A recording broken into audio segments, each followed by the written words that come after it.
आज से शुरू करेंगे हम अपना तीसरा chapter motion in a plane.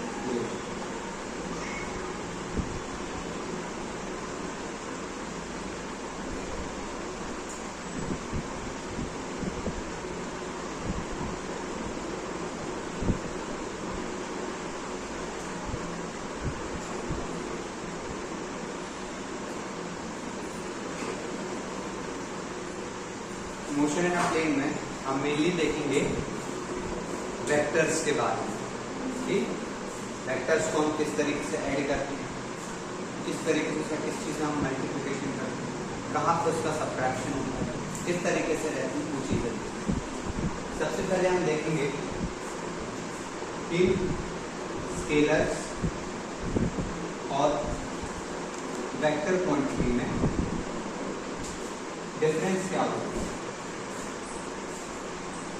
Difference क्या है? हाँ, इट कैन बी रिप्रेजेंटेड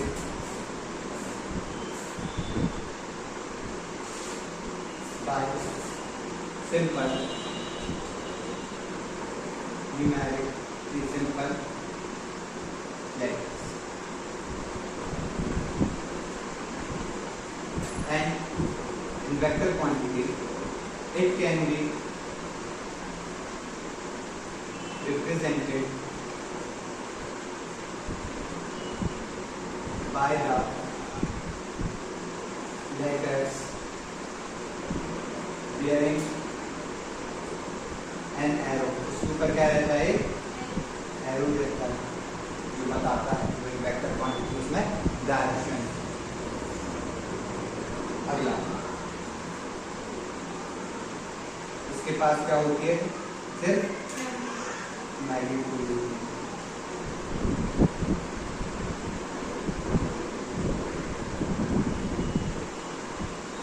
इसके पास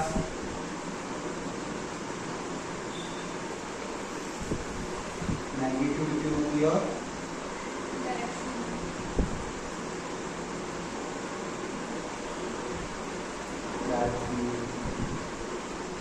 इसके पास सिर्फ नंबर वाली क्वांटिटीज हैं, इसलिए नॉर्मल अरिथमेटिक न्यूमेरिकल प्रॉब्लम जैसे सॉल्व किया जा सकता है।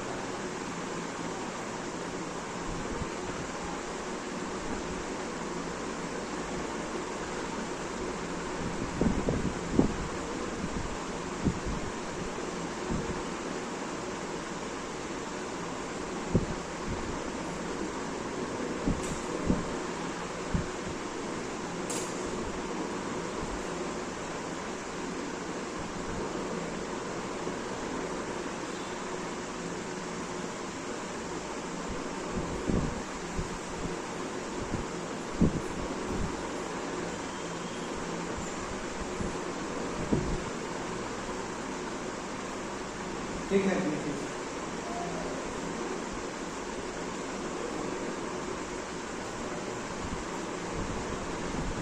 वही हम सिंपल तरीके से इसको ऐड सब्ट्रैक्ट नहीं कर सकते। वेक्टर्स किस तरीके से पता किया जाता है, किस तरीके से हम वेक्टर्स निकालते हैं, वही चीजें हम इस वाले चैप्टर में देखने वाले हैं।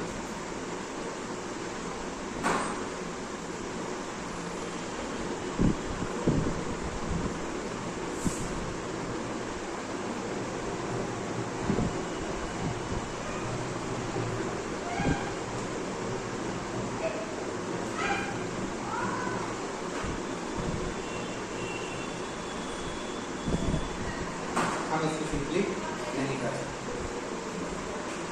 इसी का एग्जाम्पल सुनाएंगे।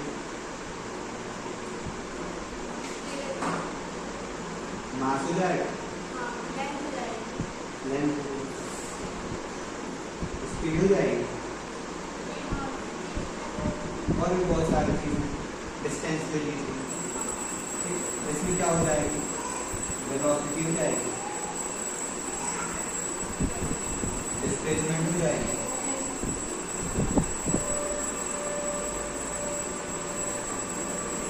और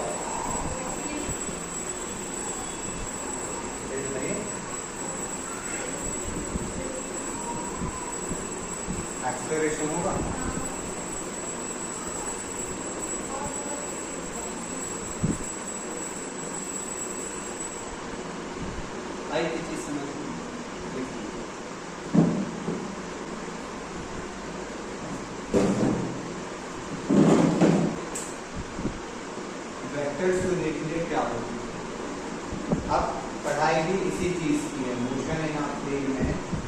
इसी चीज के ऊपर पूरी चर्चा की गई।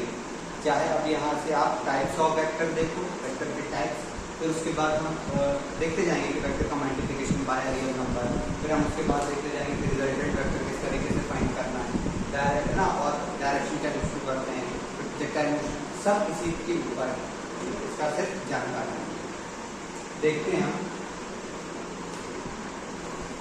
कि टाइप्स ऑफ वेक्टर क्या होते हैं। टाइप्स ऑफ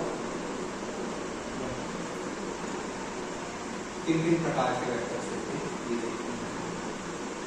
पहला देख लेते हैं अपराइट इक्वल। क्या होते हैं इक्वल वेक्टर्स? ऐसे वेक्टर्स, मान लीजिए हमारे पास दो, ये मान लीजिए वेक्टर्स हैं, इनका कैप जो है हेड वाला पोजीशन है। हेड क्या होता है वो भी हम बताएंगे। मान लीजिए यहाँ पे एरो बना है और ये इसका लेंथ, तो दो वेक्टर जिनकी लेंथ सेम है और जिनकी डायरेक्शन सेम है, हम क्या बोलेंगे इक्वल है। ठीक है, देख लीजिए इसके अंदर वेक्टर्स विथ इक्वल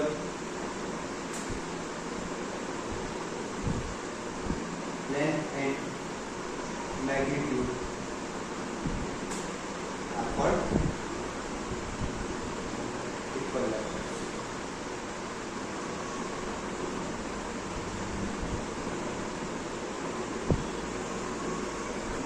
ठीक है,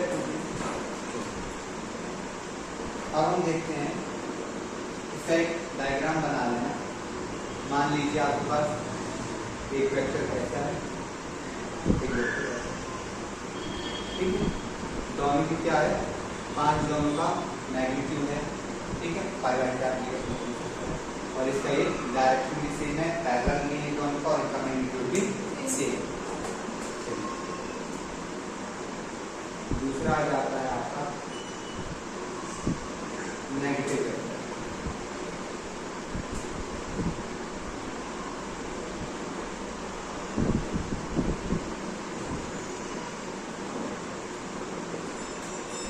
अब हमने ये दो मार्कर्स लिए थे हमने, इसका डायरेक्शन इधर है, इसका डायरेक्शन इधर है, पर दोनों का मैग्नीट्यूड तो एक जैसा है ना, दोनों का मैग्नीट्यूड एक जैसा है, डायरेक्शन अलग है। ठीक है, तो ऐसे वेक्टर्स जिनका मैग्नीट्यूड तो सेम होता है पर हम उनके डायरेक्शन के बारे में कुछ नहीं कह सकते, उनको क्या बोलते हैं हम, नेगेटिव वेक्टर। ठीक है, अपोजिट डायरेक्शन नहीं, यहाँ पर इसको सुधारना है। ठीक है, equal magnitude and direction, equal magnitude and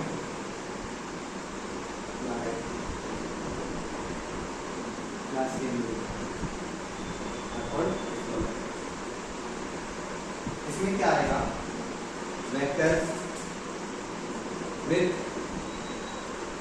equal magnitude, इसमें मैग्नीट्यूड तो इक्वल हो जाएगा but the direction of vectors are opposite.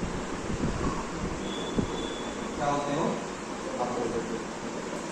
मान लीजिए एक वेक्टर आपका ऐसा है, एक वेक्टर कैसा होगा, है आपका पैरेलल वेक्टर।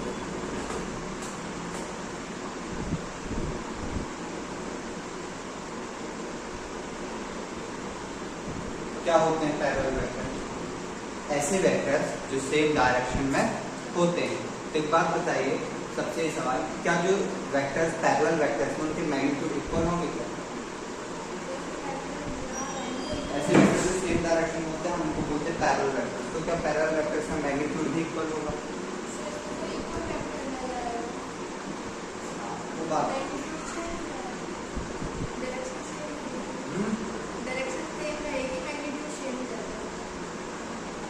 डायरेक्शन सेम रहेगी, मैग्नीट्यूड चेंज हो जाएगा। क्यों अगर मैं बोलूं ये क्या पैरेलल वेक्टर नहीं है? तो फिर दोनों सेम है, मैग्नीट्यूड भी और डायरेक्शन भी सेम है।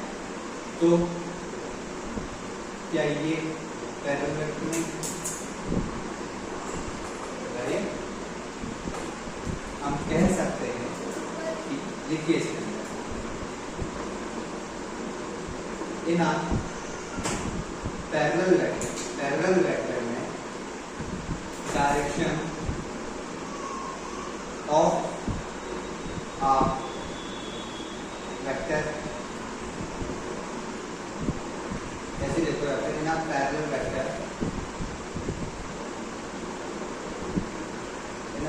Vector direction is same irrespective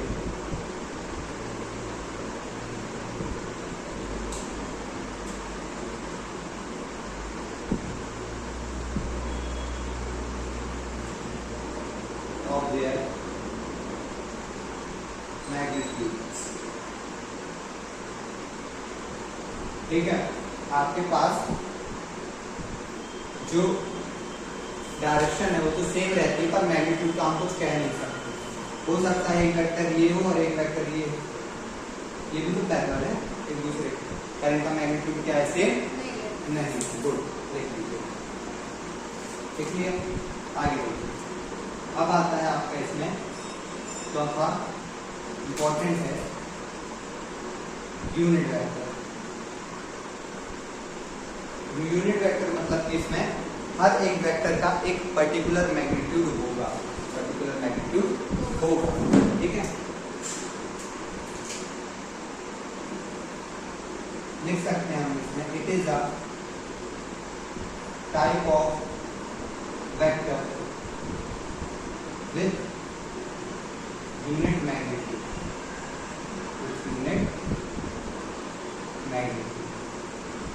अभी इसके बारे में और चीजें देखती हैं, पहले इतना देखिए। हम अभी भी कौन सा था? फोर्थ था ना ये, unit vector.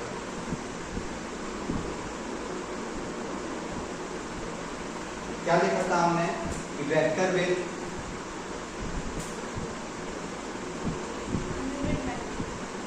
Unit magnitude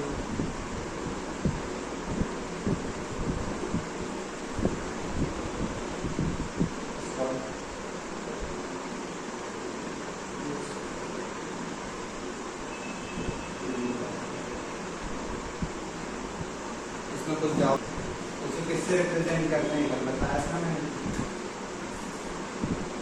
represented by, जैसे मान लो हमारे पास कोई एक वेक्टर है, अब ए वेक्टर का यूनिट वेक्टर बताना तो क्या होगा आपके पास? ए, इसको अपन कैरेट, ठीक है, इसको अपन क्या बोलते हैं? अब देखो, अगर मैंने बोला ए वेक्टर तो अपन इसके इक्वल लिख सकते हैं mod of A vector into A cap, क्योंकि ए कैप तो आपके पास यूनिट वेक्टर है। ए कैप क्या है आपके पास? यूनिट वेक्टर, इसका मैग्नीट्यूड और यूनिट वेक्टर से अपन इसको इंटू करेंगे तो बस यही चीज बनेगी। अब मैं इसको इसके अपॉन में लगाता हूं, ए वेक्टर अपॉन में mod of A vector is equal to A cap, या फिर ए कैरेट, ठीक है। ये आपके पास क्या हो जाएगा? वेक्टर कंप्लीट वेक्टर के साथ, और ये मैग्नीट्यूड का मैग्नीट्यूड। आ रही चीज समझ में? इसमें डायरेक्शन यूनिट वेक्टर है तो इसके पास क्या होगा? डायरेक्शन होगा, जो अपन डायरेक्शन को किससे रिप्रेजेंट कर सकते हैं? अपन I cap, J cap and K cap. Unit vectors हैं फॉर किस एक्सिस के लिए? For X, Y and Z respectively, ठीक है। एक्स के लिए आई कैप, वाई के लिए जे कैप और जेड के लिए ए कैप रिस्पेक्टिवली। और इस चीज का ध्यान रहे, याद है ना कि आई कैप यूनिट वेक्टर, आपने उसका मैग्नीट्यूड निकाला तो आपके पास यही चीज बनेगी, समझ आ रहा है? यूनिट वेक्टर को आपने अगर उसके मैग्नीट्यूड से मल्टीप्लाई कर दिया तो आपको जो ओरिजिनल वेक्टर था वो मिल जाएगा। और आपने जब वेक्टर ए को यहाँ ले आया, मैग्नीट्यूड अपॉन में ले आया, तो आपको ए कैप निकालेगा यूनिट वेक्टर निकालने का एक तरीके से बोल दिया जाए तो इसको आप फॉर्मूला मान लो या मान लो इक्वेशन मान लो फॉर्मूला मान लो। तो आपको अगर यूनिट वेक्टर निकालना है तो आप इस तरीके से निकाल सकते हो। ये आपके क्लास 11 में कई बार इस टॉपिक से रिलेटेड सवाल आ जाता है। हो सकता है आपको यूनिट वेक्टर दे दिया जाए, आपको मैग्नीट्यूड दे दिया जाए और आपसे बोल दिया जाए कि वेक्टर निकालो, या आपको वेक्टर दे दिया जाए, मैग्नीट्यूड दे दिया जाए और बोल दिया जाए आपसे कि वो निकालो, यूनिट वेक्टर निकालो। या फिर हो सकता है कि आपको वेक्टर दिया गया हो, यूनिट वेक्टर दिया गया हो और मैग्नीट्यूड हो। आगे देखते हैं हम इसमें जीरो वेक्टर का, इसका मैग्नीट्यूड जीरो है, जीरो वेक्टर है ना।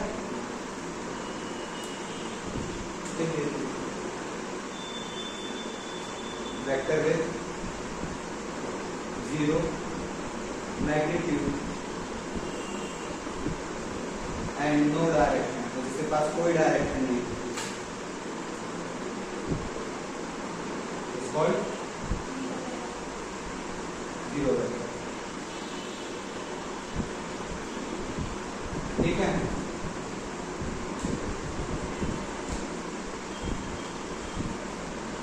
अब आता है आपका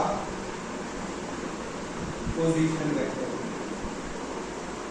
क्या आता है आपका पोजीशन वेक्टर? पोजीशन वेक्टर क्या करता है, किसी एक ऑब्जेक्ट की पर्टिकुलर पोजीशन को स्पेसिफाई करता है, किसी एक पोजीशन को क्या करता है, स्पेसिफाई करता है। इसमें लिख लो vector specifies the position of an object। ठीक है, इसको हम R वेक्टर से भी रिप्रेजेंट कर देते हैं। लिख लीजिए, एक इंपॉर्टेंट चीज समझिए कि इंपॉर्टेंट है ये डिस्प्लेसमेंट वेक्टर क्या होगा।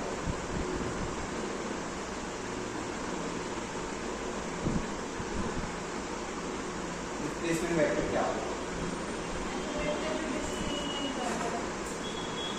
ठीक है, और द, इसको भी लिख लो है, द मैग्नीट्यूड ऑफ डिस्प्लेसमेंट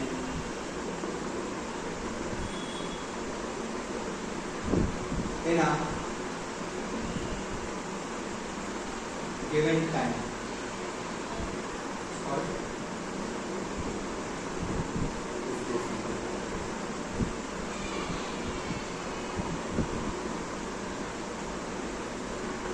इसको हम क्या बोल देते हैं, डिस्प्लेसमेंट वेक्टर बोल देते हैं। अगर देखो समझो, मैं यहाँ पे एक प्लेन बनाता हूँ, ठीक है, आपका एक्स पे ये बना है, ठीक, एक ऑब्जेक्ट पहले यहाँ से ये वो है, ऑब्जेक्ट को मैं बता देता हूँ रेड पेन। ऑब्जेक्ट यहाँ से यहाँ चला, ये क्यू पोजीशन में था, ये पी मान लो, ठीक। मतलब पहले ऑब्जेक्ट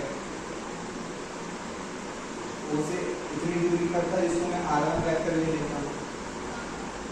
फिर उसके बाद ये कहाँ चला गया, यहाँ चला गया, इसको मैंने क्या बोल दिया, एस मतलब डिस्प्लेसमेंट हुआ, यहाँ से यहाँ डिस्प्लेस हुआ वो, तो मैंने उसको ऐसे करके रिप्रेजेंट कर दिया, और इसकी दूरी को मैंने क्या बोल दिया, R2 वेक्टर। R1 और R2 क्या हो गए आपके पोजीशन वेक्टर, आपकी पोजीशन बता रहा है, ठीक है, क्या बता रहा है वो, पोजीशन बता रहा है। देखिए, तो मैं लिख सकता हूं कि जो आपका, देखो ध्यान से, OQ वेक्टर है प्लस PQ वेक्टर है, वो OP वेक्टर के बराबर होगा। लिख दूं ट्राइंगल वाला, ये यहाँ से गया और ये यहाँ से गया। मैंने बताया भी था कई बार जब डिस्प्लेसमेंट हम होते हैं स्ट्रेट लाइन, कोई ऑब्जेक्ट यहाँ चली गई यहाँ चली गई, तो आपको बताया सर ये इसके डिस्टेंस के बराबर हो जाएगा। चलिए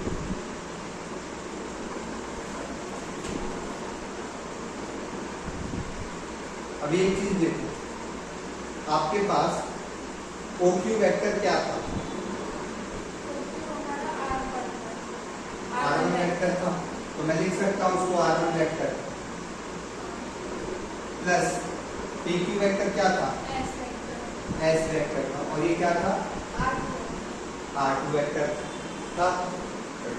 अब हम R1 को इस साइड भेज देते हैं, तो S वेक्टर क्या हो जाएगा आपके पास? हाँ, S वेक्टर क्या हो जाएगा? R2 vector minus R1 vector. ये हो गया आपका डिस्प्लेसमेंट वेक्टर निकालने का तरीका।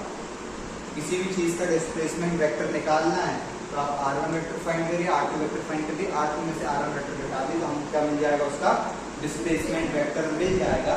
इसका ज्यादा यूज नहीं होता, पर ये चीज समझना जरूरी है। लिख दीजिए। अब हम देखेंगे वेक्टर्स की कुछ बेसिक इंफॉर्मेशन। बहुत बेसिक सी चीजें हैं ये।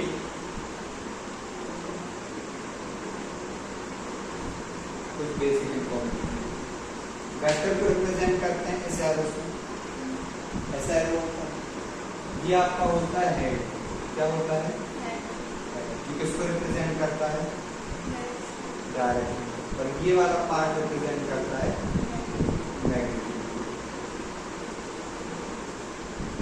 ठीक है, तीसरी चीज और एक और चीज का ध्यान रहे इसमें कि आपके पास इसमें डायरेक्शन का बहुत बड़ा रोल है। तो आपको इस ग्राफ समझ लो या फिर डायरेक्शन के एरो समझ लो। ये ईस्ट होता है इस साइड वेस्ट होता है, इस साइड नॉर्थ होता है और इस साइड साउथ होता है। स्टूडेंट्स क्या करते हैं? ईस्ट वेस्ट तो सही लिखते हैं पर नॉर्थ साउथ को उल्टा सीधा कर देते हैं। नॉर्थ और साउथ का हमें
चलिए देखते हैं triangle of addition. Triangle of addition क्या कहता है कि अगर आपके पास दो वेक्टर्स, मान लीजिए आपके पास दो वेक्टर्स हैं जो मैग्नीट्यूड और वेक्टर्स का रिप्रेजेंट करेगा उसका मैग्नीट्यूड और डायरेक्शन। आपके पास दो वेक्टर्स हैं जो मैग्नीट्यूड और डायरेक्शन को रिप्रेजेंट कर रहा है। तब मान लीजिए आपके पास एक वेक्टर ये है, इसको मैं मान लिया ए वेक्टर, ठीक है, और एक वेक्टर आपका ये क्या हो गया आपके पास? B vector. इसको मैंने ए वेक्टर मान लिया, इसको मैंने बी वेक्टर मान लिया। एक का खुद का कुछ मैग्नीट्यूड होगा और इनकी कोई डायरेक्शन होगी, ठीक है, मान लीजिए। तब इसका जो रिजल्टेंट वेक्टर होगा वो ये वाला निकलेगा। कौन सा निकलेगा? ये मान लेते हैं ओ है, ये पी है, ये क्यू है, ठीक है। यहाँ नहीं लिखते बी वेक्टर को, यहाँ लिखते आई कुछ चीज समझ में आपको? OP आपका A वेक्टर है, PQ आपका B वेक्टर है, और ये आपका इस ट्राइंगल का ये होगा रिजल्टेंट वेक्टर। इसको हम रिजल्टेंट वेक्टर क्यों बोलते हैं वो भी देखते हैं, ठीक है। हम कह सकते हैं कि जो OQ वेक्टर है, पहले इसमें और लिखिए कि magnitude and direction joint adjacently let the two vectors A vector and let the two vectors B, A vector and B vector. Now the resultant R vector will be equivalent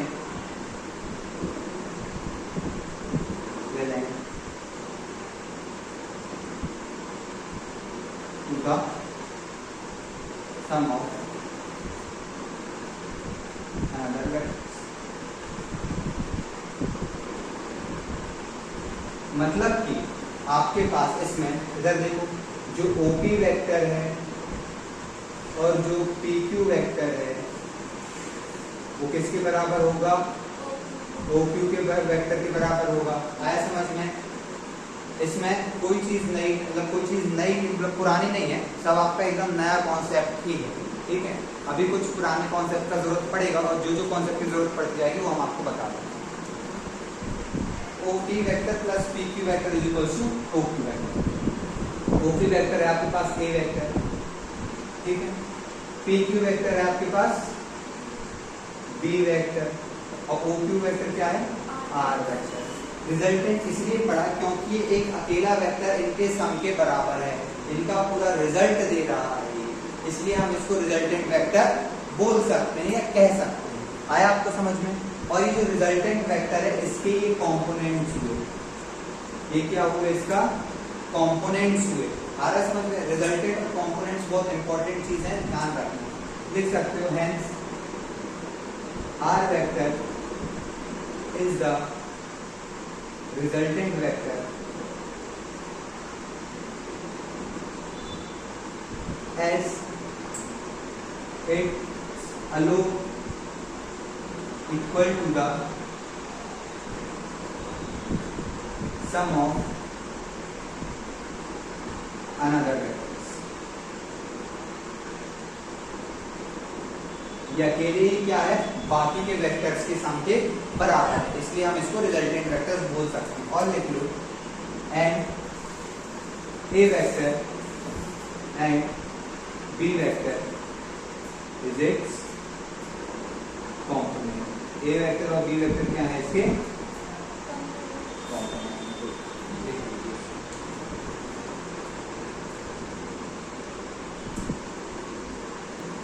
अब हम देखते हैं parallelogram.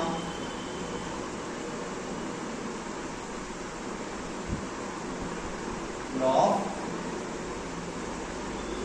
Addition. Parallelogram law of addition क्या होता है? Parallelogram of addition, law of addition बोलते हैं। हम लेते हैं दो वेक्टर, जैसे इसमें लिए थे वैसे हम इसमें लिए, ठीक है। चैनल इधर से let there be two vectors representing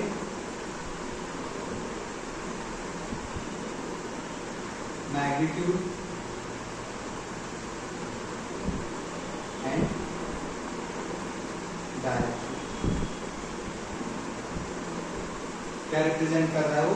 magnitude और डायरेक्शन, दो वेक्टर्स। देन इन द ऐसे लिखिए जॉइन एडजेसेंटली,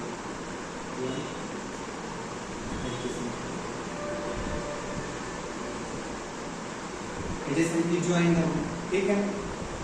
देन देयर उनका जो रिजल्टेंट वेक्टर होगा, then their resultant vector will be, इसका मैं लाइन दे देता हूँ,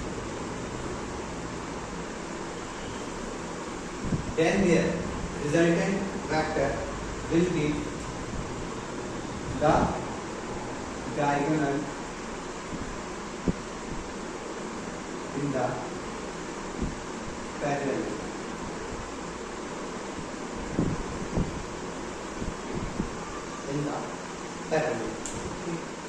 हम मान लेते हैं कि हमारे पास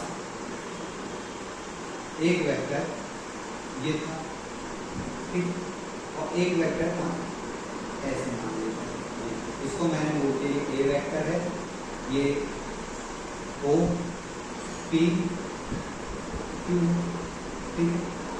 तो इसका रिजल्टिंग वेक्टर जो होगा वो क्या रहेगा, ये वाला, इसका जो ये रहेगा। अभी इसका पैरेललोग्राम बन गया, अगर हम इसको डॉटेड डॉटेड करके बनाते तो ये इसका पैरेललोग्राम बन इस पैरेललोग्राम, इसका मैं नाम दे देता हूँ ओ पी क्यू आर दे देता हूँ, ठीक है। आपके पास एक वो है क्या है, पैरेललोग्राम है, ये इस साइड वेक्टर जा रहा है क्यू वेक्टर और ये पी क्यू वेक्टर जा रहा है, इसको मैंने ए वेक्टर बोल दिया, इसको मैंने क्या बोल दिया, बी वेक्टर, और ये क्या है आपका आर वेक्टर, रिजल्टेंट वेक्टर, ठीक है। तो इन दोनों वेक्टर का जो रिजल्टेंट वेक्टर निकलेगा वो ये वाला वेक्टर निकल कर आएगा। ये बहुत इंपॉर्टेंट चीज है, आप लोगों को जब प्रोजेक्टाइल मोशन वाला पार्ट पढ़ोगे उसमें ये चीज आप लोगों को समझ में आए, मतलब समझ में का यूज पड़ेगा इसका, ठीक है। अभी समझ लीजिए, तो मैं कह सकता हूं उसमें कि जो पीओ वेक्टर है प्लस पीक्यू वेक्टर है वो पीआर वेक्टर के बराबर होगा। मैं कह सकता हूं उसमें कि ए वेक्टर प्लस बी वेक्टर इसमें भी आर वेक्टर के बराबर होगा इसमें आर वेक्टर के बराबर, कोई डाउट इसमें, कोई डाउट नहीं। चलिए अब देखिए, इसमें भी a plus B vector R vector के बराबर था, ट्रायंगल लॉ ऑफ एडिशन में भी A vector plus B vector R vector के बराबर था। हम कह सकते हैं कि दोनों लॉज कैसे इक्विवेलेंट हैं, इक्वल है, कह सकते हैं, क्योंकि इसमें आर वेक्टर जो है उसके रिजल्टेंट मतलब उसके कंपोनेंट वाले जो वेक्टर जो रिजल्टेंट वेक्टर्स है उसके कंपोनेंट वेक्टर के सम के बराबर है। कंपोनेंट वेक्टर समझ में आया क्या होते हैं, जो रिजल्टेंट वेक्टर्स जो मिलके जो रिजल्टेंट वेक्टर बनाते हैं, छोटे छोटे कंपोनेंट वेक्टर्स मिलके क्या बनाए, एक रिजल्टेंट वेक्टर बनाए, तो वो आपके कंपोनेंट वेक्टर्स रिजल्टेंट वेक्टर को बना रहे हैं दोनों में, इसलिए हम कह सकते हैं पैरेललोग्राम और ट्रायंगल ऑफ एडिशन क्या है, सेम है। लिख सकते हो है triangle law of addition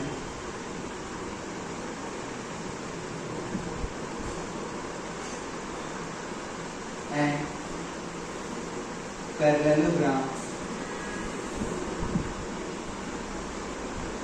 law of addition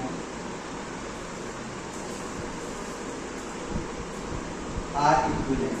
क्या है वो,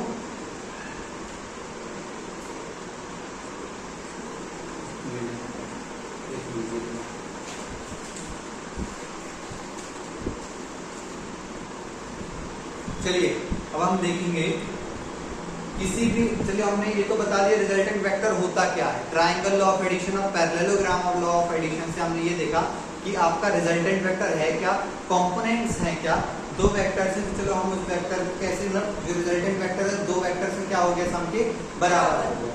लेकिन अगर आपको किसी भी रिजल्टेंट वेक्टर का मैग्नीट्यूड निकालना है, क्या निकालना है, मैग्नीट्यूड, और उसके डायरेक्शन निकालना है, तो वो आप कैसे निकालोगे, आप वो सीखेंगे, ठीक है। ध्यान से देखना इस चीज को, क्या निकालना है आपको, डायरेक्शन एंड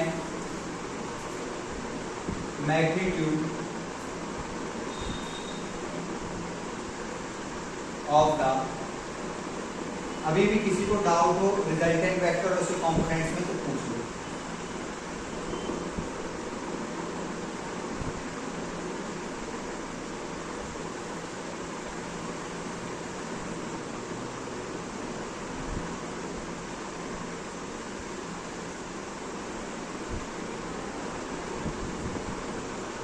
चलिए देखते हैं,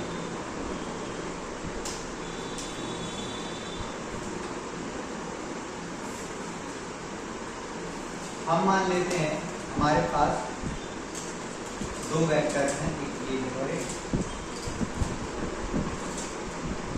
ये,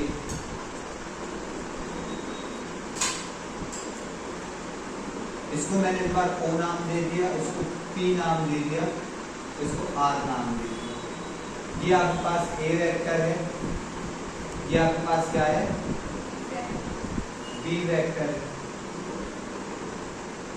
ठीक है। इतनी चीज आया, आपके पास एक प्रकार से पैरेललोग्राम बनेगा।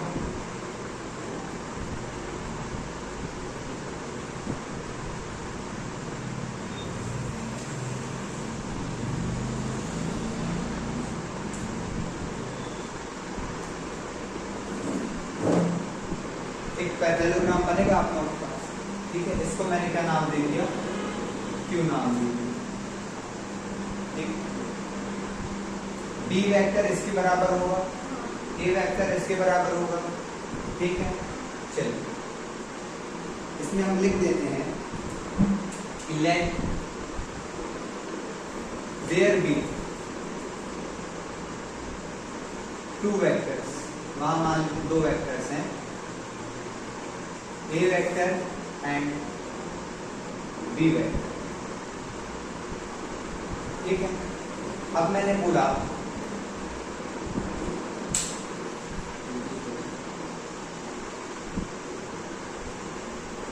ठीक है,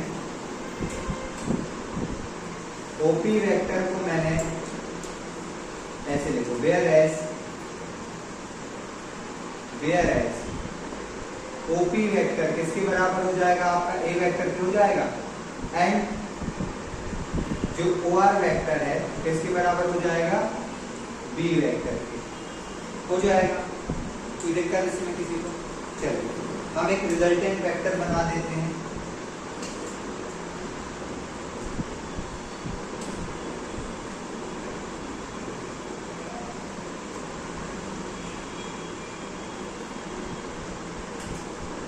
ये आपके पास क्या हो गया, रिजल्टेंट आर वेक्टर हो गया, ठीक है। लिख देना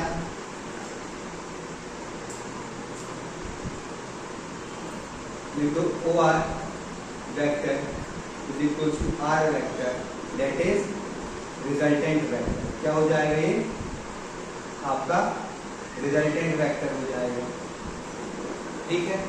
इसमें किसी को कुछ समस्या है तो पूछ ले अभी, ठीक है।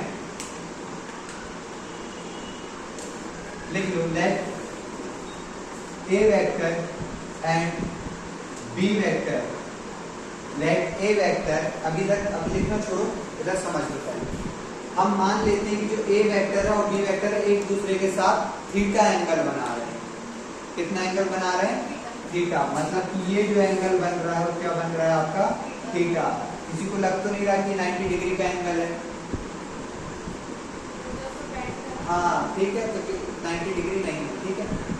चलो let A vector and B vector be an angle,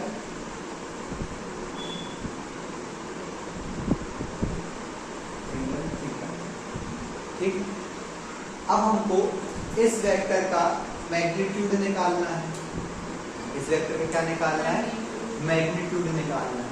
अब एक बात को ध्यान रखो, एक बात को ध्यान करो, अगर ये हम एक हाइपोटेनस शो कर रहे हैं, हाइपोटेनस मालूम होगा राइट एंगल ट्रायंगल में होता है, अगर हम इसको हाइपोटेनस शो कर दें तो आसानी से हम इसका मैग्नीट्यूड निकाल पाएंगे। हमको इसका क्या चाहिए, मैग्नीट्यूड, यानी कि न्यूमेरिक वैल्यू चाहिए, है ना, न्यूमेरिक वैल्यू चाहिए, तो हम इसको आसानी से निकाल पाएंगे। चलिए हम एक काम करते हैं, हम एक क्या काम करते हैं कि यहाँ से एक स्ट्रेट एक इमेजिनरी लाइन,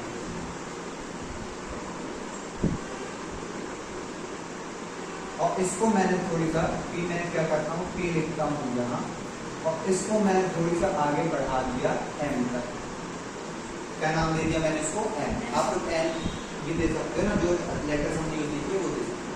तो ये आपका क्या हो जाएगा, 90 डिग्री का हो जाएगा, आपके पास ओ क्यू एम क्या हो जाएगा, 90 डिग्री का एक राइट एंगल ट्रायंगल हो जाएगा, है ना।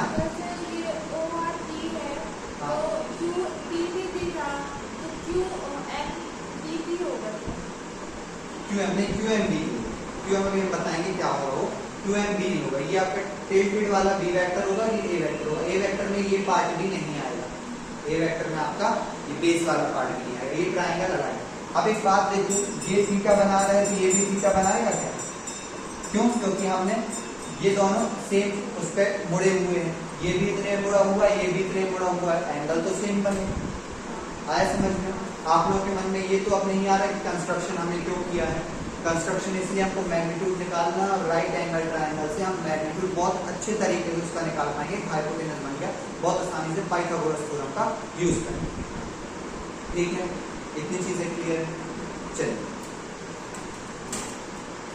अब हम लिख सकते हैं कि इन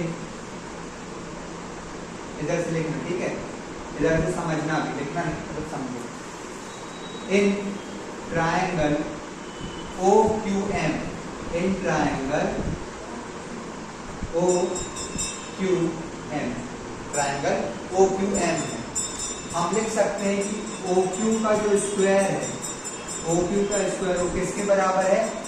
QM के स्क्वायर के और OM के स्क्वायर के सम के बराबर, यानी कि OM का स्क्वायर प्लस QM का स्क्वायर। ठीक है, इसमें किसी कुछ डाउट हो तो पूछिए। ठीक है, इसको आप QMMQ जो आपका मन करे वो लिख सकते हैं। ठीक है, अब देखो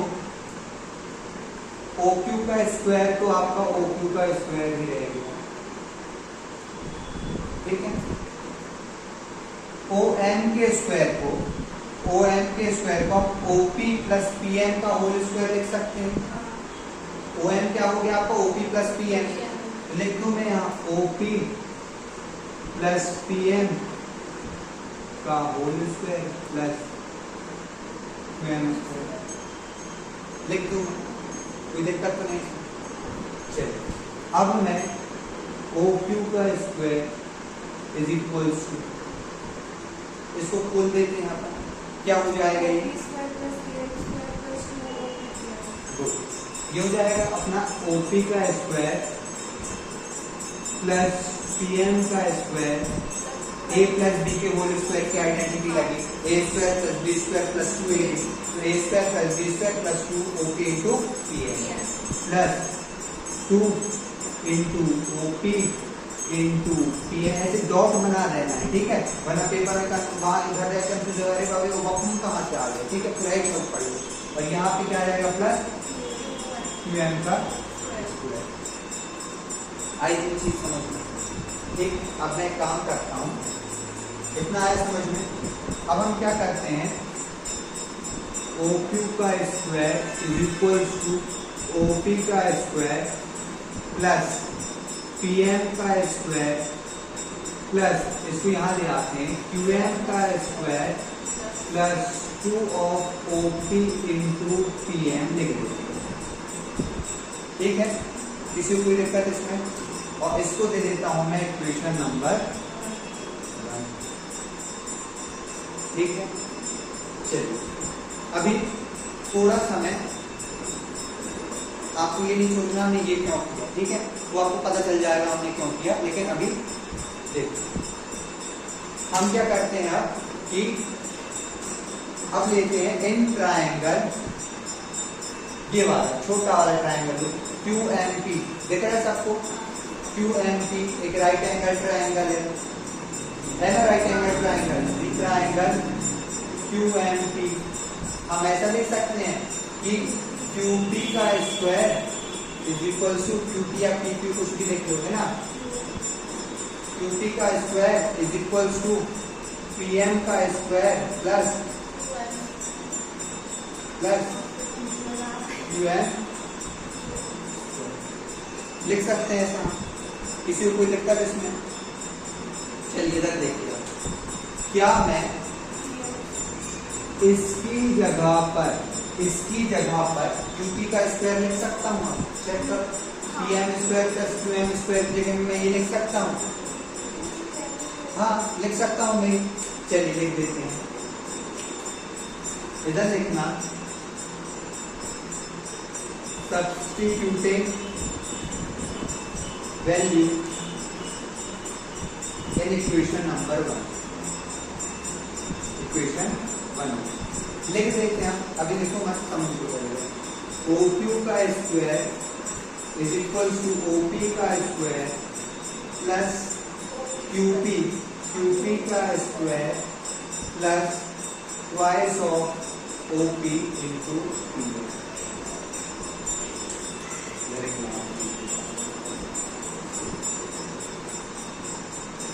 आई इतनी चीज समझ में, ठीक है।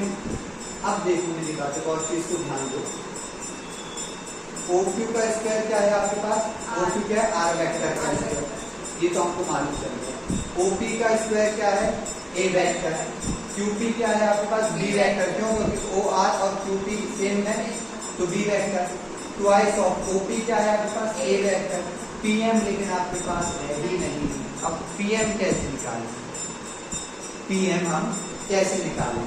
देखो इसमें, देखो PM निकालने का तरीका बता रहा हूं, ठीक है। जब बेस निकालना है, नाउ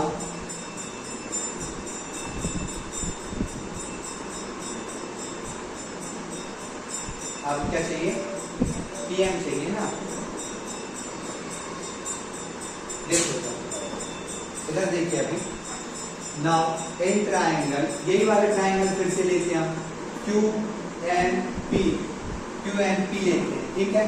हम लिख सकते हैं cos थीटा किस रेशियो में आता है आपका? cos थीटा, हाँ, बेस अपॉन हाइपोटेनस। बेस क्या है उधर? हाइपोटेनस क्या है? हाँ, QP को इधर भेज दीजिए, तो ये हो गया आपके पास QP cos theta is equals to PM। आया समझ में? PM की वैल्यू मिल गई आपको रखने के लिए, है ना। लिख दो इसकी, मैं सब्स्टिट्यूट, ये इसको दे दो इक्वेशन नंबर 2। अभी पहले तक समझ लो एक बार, ठीक है। सब्स्टिट्यूटिंग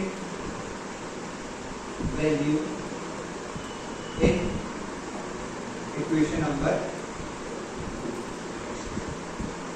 रखते वैल्यू सबकी रख देते हैं। OQ का square is equals to OP का स्क्वायर प्लस QP का square plus twice of OP dot QP cos theta आ जाएगा ये, ठीक है। अब देखो OQ का स्क्वायर है ना, OQ का मतलब मॉड ऑफ R वेक्टर का स्क्वायर। R वेक्टर का मैग्नीट्यूड निकालना है हमको, हाँ मोड लगा देते, मैग्नीट्यूड निकालने के लिए आपका मोड, तो जितने भी नेगेटिव पॉजिटिव सारे साइन लिखो सबसे पहले, इज इक्वल्स टू OP क्या है आपके पास? A वेक्टर का square, mod of A vector का square plus mod of B vector का स्क्वायर लिखो plus twice of mod of A vector, है ना, dot mod of B vector, और क्या आ जाएगा पास? cos थीटा आ जाएगा इतना।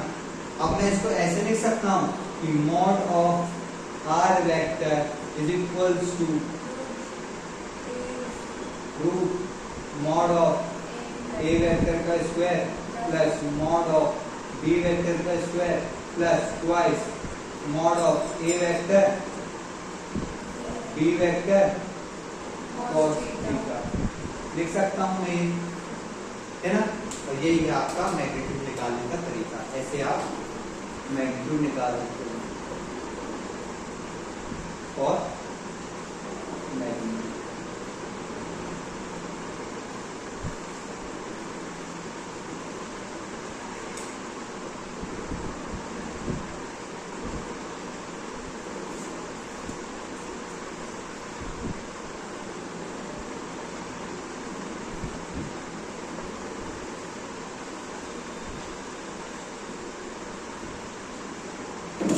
कोई डाउट हो तो पूछ लो।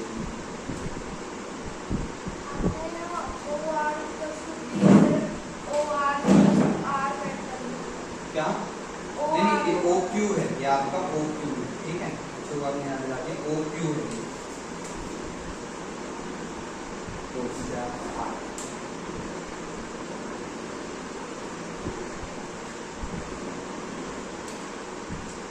अच्छा एक और चीज समझ लो, फिर उसके बाद पूरा लिखेंगे। ये आपका मैग्नीट्यूड कैसे निकालते हैं वो तो पता चलेगा, अब डायरेक्शन कैसे निकालना है वो अगर अपन को पता चल जाए तो अपन रिजल्टेंट वेक्टर का मैग्नीट्यूड और डायरेक्शन आसानी से निकाल पाएंगे। अब एक बात देखो, डायरेक्शन तो आपका ऐसे ही जाएगा, दो रिजल्टेंट वेक्टर डायरेक्शन ऐसे ही जाएगा पीछे, है ना। लेकिन कितने एंगल में ये एरो बनाना है वो हमें नहीं मालूम, कि एरो इतने बनेगा, इतने बनेगा, इतने में, इसमें कैसे बनेगा वो हमको नहीं मालूम। अगर हमको ये पता चल जाए ये वाला एंगल, ये वाला, तो हम क्या कह सकते, अगर हमको ये एंगल पता चल जाए, ये एंगल कितना ये एंगल रहेगा, तो हम आसानी से डायरेक्शन नहीं बताकर बता पाएंगे कि इतने एंगल पे आपका रिजल्टेंट वेक्टर बनेगा और ये इसकी डायरेक्शन बता पाएंगे। चलिए, तो मैं इस वाले एंगल, अभी ध्यान से समझना, इस वाले एंगल को मैं अल्फा मान लेता हूं, ठीक है। किसी को कोई दिक्कत है इसमें? चलिए, यहां हम देखते हैं डायरेक्शन के बारे में।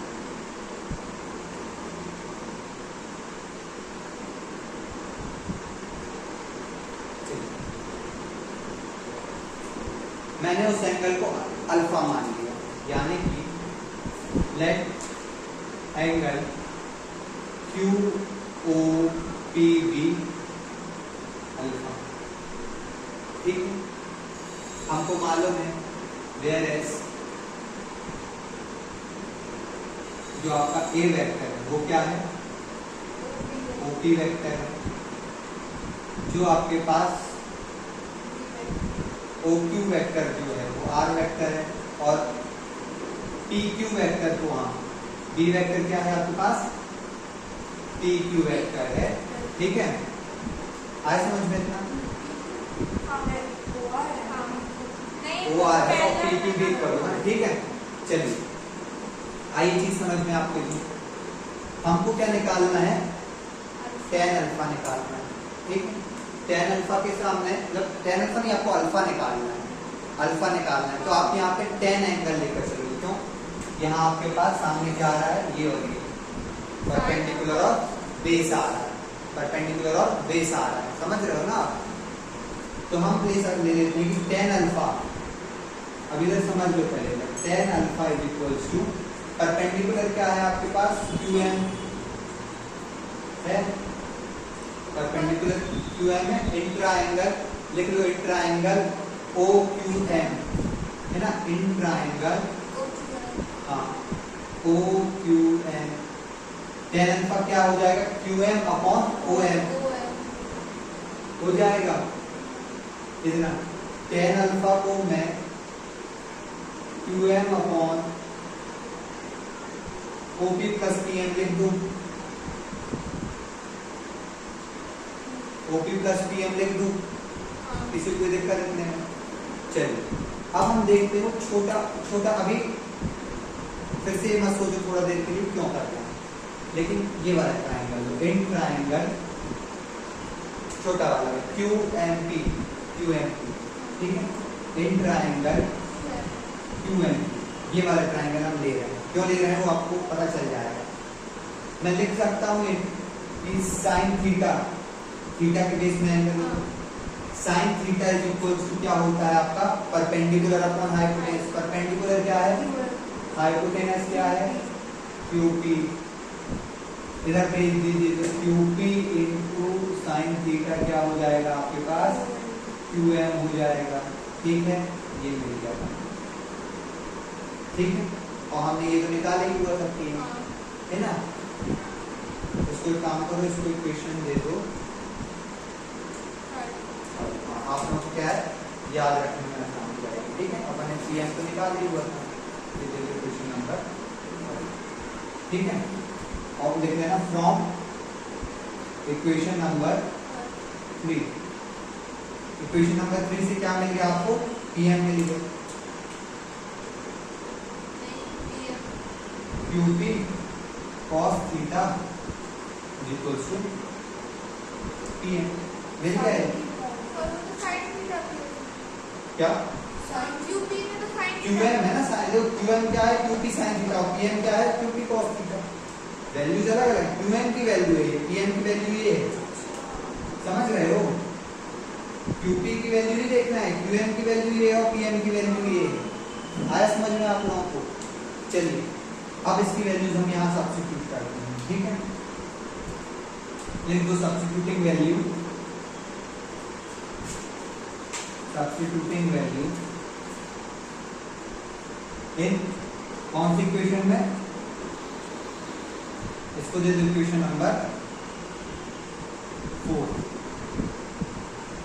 इस इक्वेशन में आप वैल्यू को सब्स्टिट्यूट कर देते हैं, इक्वेशन नंबर 4। चलिए करवा दीजिए, बता दीजिए क्या क्या आ जाएगा। हाँ गुड, आ रहा है आपको, मैं नहीं समझ में। QP sin थीटा अपॉन में OP प्लस QP कहाँ है? हाँ वो भी अगले स्टेप में कर लेंगे, ठीक है। तो हम लिख सकते हैं जैसे कि जो आपका tan अल्फा है वो क्या हो जाएगा आपके पास, वो QP क्या है आपके पास, QP आपके पास A वेक्टर नहीं, हाँ QP आपके पास B वेक्टर है, ठीक है। नहीं, QP आपके पास आएगा mod of B vector. QP vector नहीं पूछा है मैंने, QP वेक्टर नहीं पूछा मैंने, क्या पूछा QP क्या है आपके पास, QP क्या है, तो ये क्या आ जाएगा आपके पास, mod of B vector sine theta upon में OP क्या है आपके पास, mod of A vector plus mod of B vector cos theta. आया समझ में? इसकी मदद से आप डायरेक्शन